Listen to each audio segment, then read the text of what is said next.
الحمد للہ رب العالمین والصلاة والسلام علی سید المرسلین اما بعد۔ اگر کسی سے کوئی گناہ ہو جائے اور وہ توبہ کر لے، لیکن توبہ کر لینے کے بعد پھر وہی گناہ کرے تو اس کی توبہ کا کیا حکم ہوگا؟ کیا دوبارہ اس کے لیے توبہ کا دروازہ کھل جائے گا یا اس کے لیے بند ہو جائے گا؟ تو گزارش یہ ہے کہ اللہ تبارک و تعالی نے گناہوں سے توبہ کرنے کا حکم دیا ہے۔ اللہ تعالیٰ فرماتے ہیں یا ایھا الذین آمنوا توبوا الی اللہ توبۃ نصوحا، کہ اے ایمان والو اللہ سے اپنے گناہوں کی توبہ کر لو اور پکی توبہ کر لو۔ توبہ کی شرائط میں سے یہ ہے کہ انسان جس گناہ سے توبہ کر رہا ہے اس گناہ کو ترک کر دے۔ اگر کوئی آدمی کسی گناہ سے توبہ کرتا ہے اور گناہ میں بھی مشغول و مصروف ہے تو اس توبہ کی کوئی حیثیت نہیں ہے۔ مثال کے طور پہ ایک آدمی سودی ملازمت کر رہا ہے، سودی بینک میں کام کر رہا ہے اور سودی گناہ سے توبہ کرتا ہے تو اس توبہ کی کوئی حیثیت نہیں ہے، کیونکہ اس نے یہ گناہ ابھی ترک نہیں کیا۔ دوسرے نمبر پہ یہ کہ جس گناہ سے توبہ کر رہا ہے اس کے اوپر ندامت ہو، پشیمانی ہو، افسوس ہو۔ اگر کوئی آدمی کسی گناہ پہ فخر کرتا ہے اور توبہ بھی کرتا ہے تو اس توبہ کی کوئی حیثیت نہیں ہے۔ مثال کے طور پہ کسی آدمی نے کسی مسلمان کو قتل کر رکھا ہے اور قتل کی وجہ سے وہ اللہ سے توبہ کرتا ہے، لیکن ساتھ ساتھ لوگوں کے سامنے فخریہ طور پہ بیان کرتا ہے کہ میں نے اتنے لوگ قتل کر رکھے ہیں، میں نے فلاں آدمی کو قتل کیا تھا، تو اس توبہ کی بھی کوئی حیثیت نہیں ہے۔ تیسرے نمبر پہ یہ کہ اس کے دل میں یہ پختہ عزم ہو کہ آئندہ میں اس گناہ کے قریب نہیں جاؤں گا۔ ایک آدمی زنا کرتا ہے، بدکاری کرتا ہے اور توبہ بھی کرتا ہے اور دل میں یہ بھی ہے کہ آئندہ اگر موقع ملا تو یہ گناہ کروں گا، تو اس توبہ کی کوئی حیثیت نہیں ہے۔ اور اگر گناہ کا تعلق کسی بندے سے ہے، کسی پہ ظلم و زیادتی کی تھی، کسی کو گالی دی تھی، کسی کے مال پہ قبضہ کیا تھا، تو توبہ کی شرائط میں سے چوتھی شرط یہ ہے کہ آپ اس بندے سے بات کریں، اس سے معافی مانگیں، اور اگر اس کا کوئی حق آپ کے پاس ہے تو اسے واپس کریں۔ تو یہ 4 شرائط ہیں جن کے بعد توبہ ہوگی۔ اگر کوئی آدمی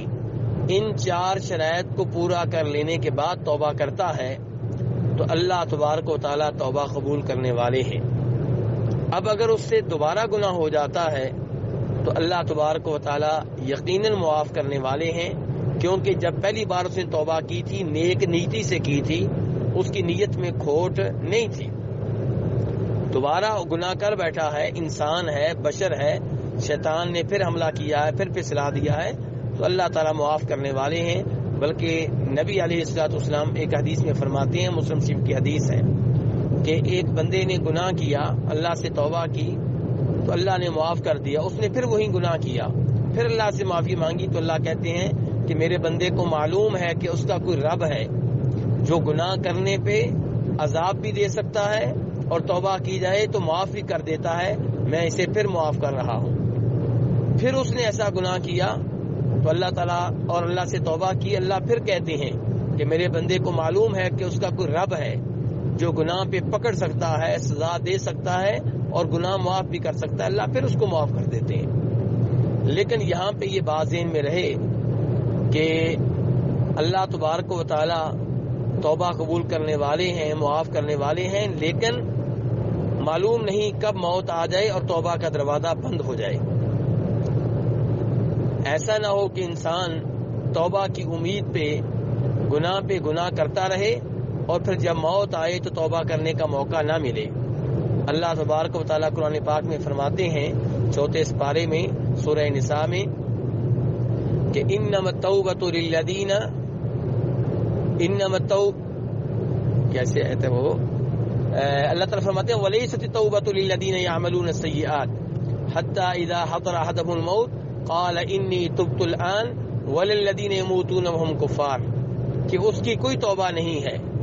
جو گناہ کرتا رہے اور جب موت آئے، موت کے فرشتوں کو دیکھے تب کہے کہ اب میں توبہ کرتا ہوں، ایسے آدمی کی کوئی توبہ نہیں ہے، اور نہ ہی ان کی توبہ ہے جو کفر کی حالت میں فوت ہو جاتے ہیں۔ ہمارے سامنے فرعون کی مثال ہے کہ اس نے فوت ہونے سے پہلے کلمہ پڑھ لیا تھا اور کہا تھا کہ میں بھی اسی رب پہ ایمان لایا جسے موسیٰ علیہ السلام رب مانتے ہیں۔ تو اب اگر موت کے لمحات نہ ہوتے تو وہ توبہ کر رہا تھا تو اس کی توبہ قبول ہو جاتی، لیکن چونکہ اس نے توبہ تب کی جب اس نے موت دیکھ لی، موت کے فرشتے دیکھ دیے، اس لیے اس کی یہ توبہ رد ہو گئی، ریجیکٹ ہو گئی، اللہ تعالیٰ کے ہاں قبول نہیں ہوئی۔ تو اللہ تبارک تعالیٰ سے دعا ہے کہ اللہ تعالیٰ ہم سب کو سچے دل سے توبہ کرنے کی توفیق عنایت فرمائے اور اللہ تعالیٰ ہمیں گناہوں سے محفوظ رکھے۔